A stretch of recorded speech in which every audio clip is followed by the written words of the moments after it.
Bonjour à tous les croque-lecteurs, nous voici de retour pour une énième émission. J'espère que cette absence n'a pas été trop difficile pour vous. En tout cas, ce numéro s'annonce très varié. Mais quelles œuvres aurez-vous le plaisir de voir à l'écran aujourd'hui?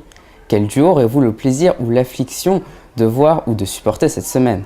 Alors, je sais que dit comme ça, l'envie n'est pas au rendez-vous, mais rassurez-vous, ils ont bien progressé. Enfin, je crois.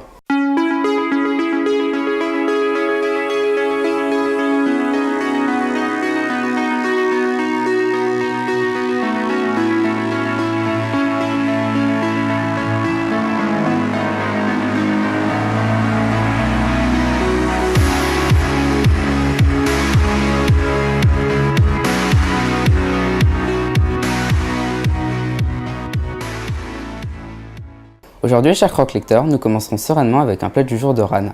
Nous enchaînerons ensuite avec un nouveau duo, celui de Trévis et Flavien, chargé de nous présenter Ameline, joueuse de flûte.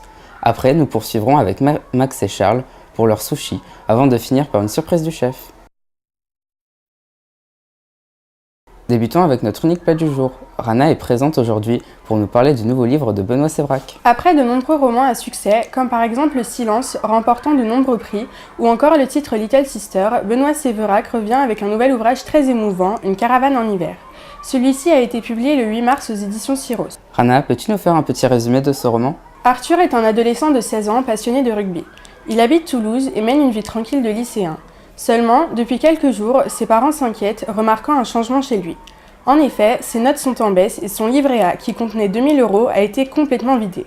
Pensant qu'il se fait racketter, les parents d'Arthur font appel à un détective qui accepte d'enquêter sur l'adolescent. Après avoir suivi Arthur, celui-ci leur fait donc découvrir la vérité sur les actions de leur fils. Il prend soin d'un garçon d'à peu près son âge, Adnan, et de sa mère, Nouda, réfugiée ayant fui la guerre en Syrie après la mort du père d'Adnan. Le père d'Arthur, furieux des actes de son fils, qu'il considère comme une trahison, exige des explications. L'adolescent lui raconte alors tout, sa rencontre avec Adnan et Nouda lors de l'agression d'Adnan dans la rue, sa découverte de la caravane dans laquelle ils vivent, et bouleversé par cette rencontre, il avait donc décidé de leur venir en aide en leur achetant de la nourriture et des médicaments pour la mère du garçon, Nouda, très malade. Mais malgré la colère de son père, Arthur ne cède pas et est prêt à se battre afin de continuer à aider ses nouveaux amis, Adnan et Nouda, afin de leur offrir une vie meilleure et à ouvrir les yeux de ses parents sur la terrible réalité des réfugiés syriens. Arthur réussira-t-il réellement à convaincre ses parents de continuer à aider les deux réfugiés? Jusqu'où ira-t-il pour atteindre son but? Quelle histoire cachent Adnan et sa mère, Nouda? En effet, Rana, ce roman a l'air d'être très émouvant. Qu'en as-tu donc pensé? À la fin de cette lecture, je suis restée bouche bée tant par la rapidité avec laquelle le roman se lisait, ainsi que par le message très touchant qu'il faisait passer. J'ai réellement adoré le dernier ouvrage de Benoît Sévrac, un auteur dont j'avais beaucoup entendu parler, mais que j'ai lu pour la première fois et qui ne m'a pas déçu. Ce roman, publié récemment chez Syros, peut officiellement rejoindre ma pile de romans coup de cœur de cette année 2018. Tout d'abord, j'ai trouvé l'histoire très enrichissante. En effet, j'ai pu faire la découverte d'éléments très intéressants concernant la guerre en Syrie. Par exemple, j'ignorais l'existence d'agents envoyés en France par Bachar el-Assad afin d'arrêter les réfugiés susceptibles d'être des opposants au régime. De plus, le thème abordé par l'auteur m'a semblé être d'actualité. En effet, Benoît Sévrac a pris la peine d'écrire sur un sujet que l'on aborde quotidiennement et source de nombreux conflits, c'est-à-dire les réfugiés, mais auxquels, malgré tout, on finit par faire comme si de rien n'était en ignorant cette situation dramatique. Si l'intrigue du roman m'a totalement conquise, les personnages également, et tout particulièrement Arthur. Premièrement, j'ai trouvé Arthur bienveillant et généreux, ce qui m'a beaucoup touchée.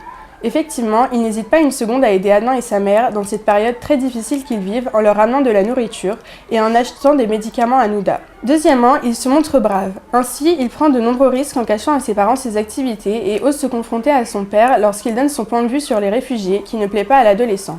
De plus, tout au long de l'enquête qu'Adnan et Arthur mènent, ce dernier met sa vie en danger pour sauver son ami, mais je ne peux malheureusement pas vous en dire plus pour ne pas vous dévoiler cette scène qui arrive assez tardivement dans l'histoire. En conclusion, j'ai réellement adoré le dernier ouvrage de Benoît Sévrac, publié chez Syros le 8 mars, Une caravane en hiver. Ce roman poignant, qui nous fait découvrir la dure réalité de la vie des réfugiés syriens, est enrichissant, captivant et aborde un thème d'actualité. Je vous conseille donc très vivement de le lire si ce n'est pas déjà fait, vous n'en serez aucunement déçus. Merci Rana pour cette chronique. Accueillons maintenant notre nouveau duo, Trévis et Flavien, chargés de nous présenter le nouvel album de Clémentine Beauvais. Bonjour les croque-lecteurs. Avec Trévis, nous avons lu l'album Ameline, joueuse de flûte, écrit par Clémentine Beauvais et illustré par Antoine Després. Il a été édité par Alice Jeunesse dans la collection Histoire comme ça et est sorti le 25 janvier 2018 au prix de 15 €. Flavien, raconte-nous l'histoire de cet album. Ameline est une jeune fille qui a perdu ses parents très jeune et est par conséquent élevée par son grand-père qui lui racontait régulièrement la même histoire. Un jour, un village fut envahi par des rats. Malheureusement, rien ne fonctionnait pour les faire fuir du village. À cause des rongeurs, tous les habitants tombaient peu à peu malades. Heureusement, un flûtiste qui pouvait ensorceler les rats, qui étaient de passage au village, proposa ses services au maire en échange d'or et d'argent. On lui annonça qu'il sera payé dès son retour et le joueur de flûte joua une mélodie qui fait sortir les rats du village en dansant. Ils suivirent le musicien jusqu'à destination. Une fois là-bas, l'hypnotiseur passa sur un fleuve en bateau et les rongeurs se noyèrent en essayant de le suivre. Après être sûr qu'ils étaient tous morts, il retourna au village pour récupérer son dû. Mais il ne fit pas payer et pour se venger, il hypnotisa tous les enfants du village et les fit se noyer comme il l'avait fait avec les rats et ne revint plus jamais au village. Mais un jour, le grand-père d'Ameline meurt. Elle doit quitter la ville avec sa gouvernante pour habiter dans un village avec ses nouveaux parents adoptifs, qui sont très gentils avec elle. Ils la laissent sortir jouer dans le village. Lorsqu'elle leur parle des amis qu'elle a rencontrés, ils sont extrêmement surpris et inquiets. Qui sont ces enfants ? Pourquoi ses nouveaux parents ne les connaissent-ils pas ? Que va-t-elle finir par découvrir ? Trévis, quel est ton avis sur cet ouvrage ? L'album Ameline joueuse de flûte, écrit par l'autrice Clémentine Beauvais, ayant aussi écrit Les Petites Reines et dessiné par Antoine Després, connu pour un autre de ses albums, La Louve, m'a plu grâce à ses magnifiques illustrations et son idée d'imaginer une suite au célèbre conte allemand Le Joueur du flûte d'Amelin. C'est plutôt original, nous pouvons ainsi nous faire une idée de ce qui aurait pu se passer à la suite de ce conte. Tout d'abord, mon attention s'est portée en premier lieu sur les dessins et plus particulièrement sur la page de couverture. En plus d'être très bien réalisée, elle annonce directement la nature de cet album et ce qui nous y attend. Les illustrations en général sont vraiment très bien réalisées, avec une précision nous permettant de deviner à l'avance le dénouement final de l'histoire. Ensuite, le début nous annonce immédiatement son thème et ce autour de quoi l'histoire va tourner. En effet, il nous fait directement comprendre que cet album est une suite du conte Le Joueur de flûte d'Amelin, car au tout début de l'histoire, le grand-père y fait directement allusion. De plus, je trouve que le fait d'avoir imaginé une suite à ce conte est très bien pensé. Ainsi, l'auteur utilise des éléments de l'histoire originale pour faire une continuité cohérente et agréable à lire, ce qui rend l'histoire plus addictive, car on veut trouver le fin mot de l'histoire, découvrir ce qui aurait pu advenir des personnages du conte original. Pour conclure, Ameline joueuse de flûte est un album vraiment très réussi. Cela est dû en grande partie aux superbes illustrations, mais surtout à la très bonne idée de donner une suite à l'histoire Le Joueur de flûte d'Amelin. Un album qui plaira aussi bien aux petits qu'aux grands. Après notre bulle du jour, enchaînons avec un sushi, celui de Max et Charles. Ils vont nous présenter un nouveau manga intitulé Isaac. Bonjour, j'ai lu avec Charles le premier tome du manga Isaac de Shinji Makari. Ce seinen compte pour l'instant 2 volumes en France, dont le premier est paru aux éditions Kion le 8 mars 2018 au prix de 7,90 €, alors qu'au Japon, il y en a déjà 3. Max, parle-nous de ce nouveau seinen manga. Durant la guerre de 30 ans, en 1620, Isaac sauve une jeune fille de 2 mercenaires. Elle se rend avec son grand-père dans la forteresse de Fushbourg, où les protestants viennent se réfugier. Isaac est un samouraï venu du Japon. Il n'a qu'une mission, retrouver l'assassin de son maître qui a dérobé un objet de valeur. Son seul indice est que l'homme s'est engagé dans l'armée espagnole catholique. Ce solide guerrier au sang-froid se forge une réputation de tireur d'élite après avoir tué le commandant de l'armée des mercenaires espagnols qui les assiégeait. D'un tir à très longue distance, il désorganise les troupes adverses et permet donc la victoire de la forteresse. Mais la situation ne s'améliore pas quand tous les mercenaires décident de partir car ils ont fini leur mission, protéger la forteresse. Isaac, lui, décide de rester pour trouver l'assassin de son maître. Suite à la mort du chef de guerre ennemi, Isaac, ainsi que les lieutenants de la forteresse de Fushbourg, partent pour espionner un camp militaire ennemi. Mais ils se font repérer à cause des armures qui brillent au soleil. Isaac va-t-il retrouver son ennemi ? Retrouvera-t-il son honneur ? Se sortira-t-il vivant des différents affrontements de cette guerre de 30 ans ? Charles, il me semble que tu l'as apprécié. J'ai vraiment apprécié Isaac, un seinen des éditions Kiun, dessiné par S et scénarisé par Shinji Makari. Tout d'abord, j'ai bien aimé le fait que le manga évoque un conflit ayant existé, la guerre de 30 ans. Il nous plonge dans un conflit en plein XVIIe siècle. Celui-ci se déroule en Europe entre 1618 et 1648. Elle oppose les princes protestants et les rois catholiques. Cela ajoute une touche de réalisme au scénario, de plus. Il est intéressant d'ajouter à ce contexte historique un personnage tout à fait original. En effet, Isaac est un samouraï qui a placé l'honneur au centre de sa vie. Il est prêt à sacrifier son existence pour venger son ancien maître. Il possède aussi un arsenal d'armes assez varié, un katana, un fusil qui lui permet de tirer à longue portée. Ensuite, Isaac est un manga à la narration et au style graphique particulier. Ainsi, il y a très peu de dialogue dans certains passages de l'histoire, comme dans les scènes de bataille. Le mangaka utilise énormément d'onomatopées pour nous plonger dans l'ambiance de la bataille. Enfin, je trouve personnellement le personnage d'Isaac très charismatique. Isaac est très humain dans les premières pages. Il sauve une jeune fille qui allait se faire violer, mais il va aussi sauver un porteur de lettres qui vient lui rapporter un message. Dans ce passage, il apparaît aussi très intelligent, car il pense à tirer dans les pattes des chevaux des poursuivants pour qu'ils prennent peur. Pour conclure, Isaac est une très bonne série qui a su me plaire. Elle a réussi à conjuguer aspect historique, personnages intéressants et graphismes de grande qualité. Pour toutes ces raisons, j'attends la suite de ce manga avec impatience. Les chroniques touchent à leur fin. Je vous propose de finir en beauté avec une interview. Pouvez-vous nous parler de Celle qui écoute ? Alors Celle qui écoute, c'est un livre qui vient de sortir. C'est une toute nouveauté, moi je l'ai découvert sur le salon. Les illustrations ont été faites en amont, il y a longtemps, parce que j'avais fait des illustrations pour illustrer du Prévert. C'est pour ça qu'on parle avec ces deux petits livres-là, d'un hommage à Prévert.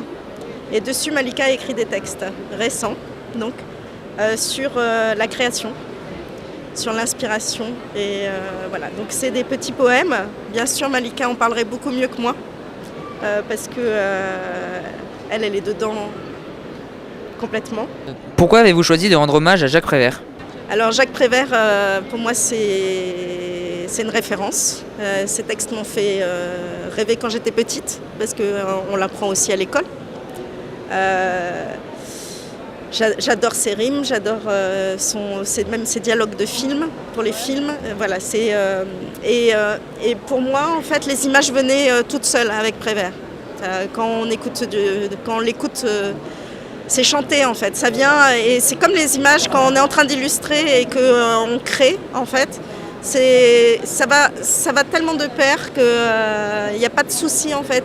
Les images viennent d'elles-mêmes avec toute la poésie que Prévert peut nous transmettre. Comment avez-vous travaillé les illustrations de cet album pour accompagner les textes poétiques ? C'est-à-dire que ces illustrations, étonnamment, ont été faites bien avant que Malika écrive les textes.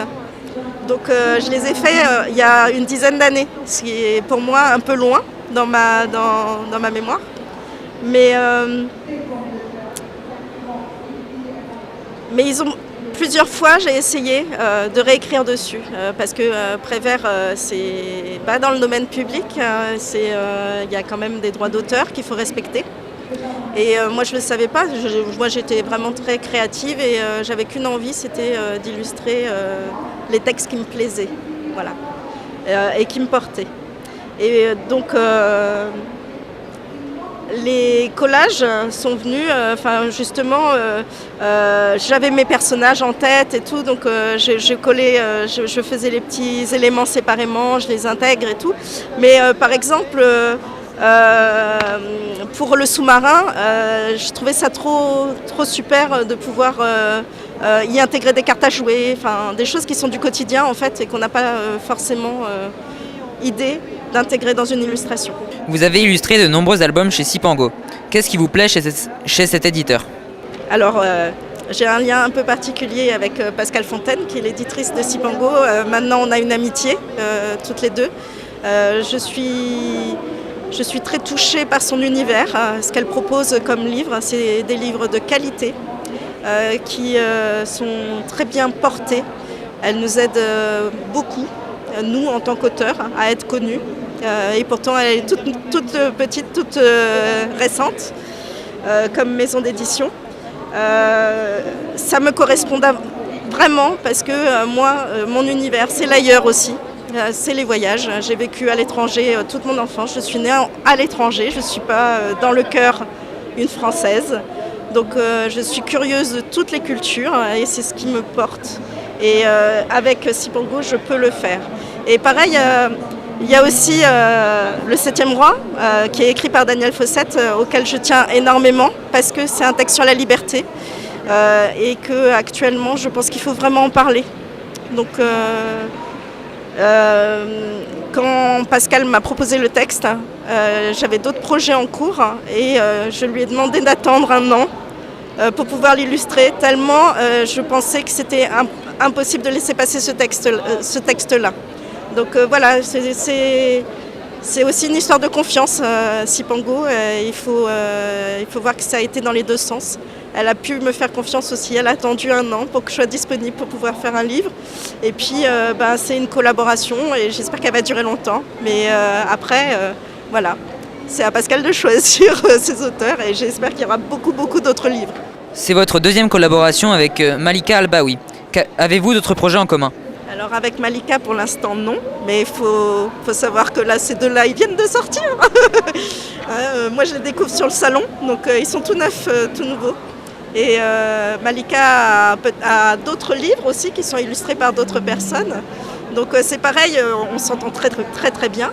Mais voilà, on n'est pas un binôme soudé pour l'éternité. Mais par contre, voilà, on sera toujours là, les uns pour les autres. Enfin moi en tout cas, je dirais présente si un autre projet se présentait et bien sûr si le texte m'inspire comme les précédents. Ah, je pense que nous allons bien travailler, qu'en dites-vous? Notamment Trévis qui est parvenu à lire un nouveau livre, ou plutôt regarder les images de cet album. Ah, oups, il ne fallait pas le dire. Bon, après tout, je ne pense pas que cela vous surprenne. Sur ce, je vous dis à très bientôt.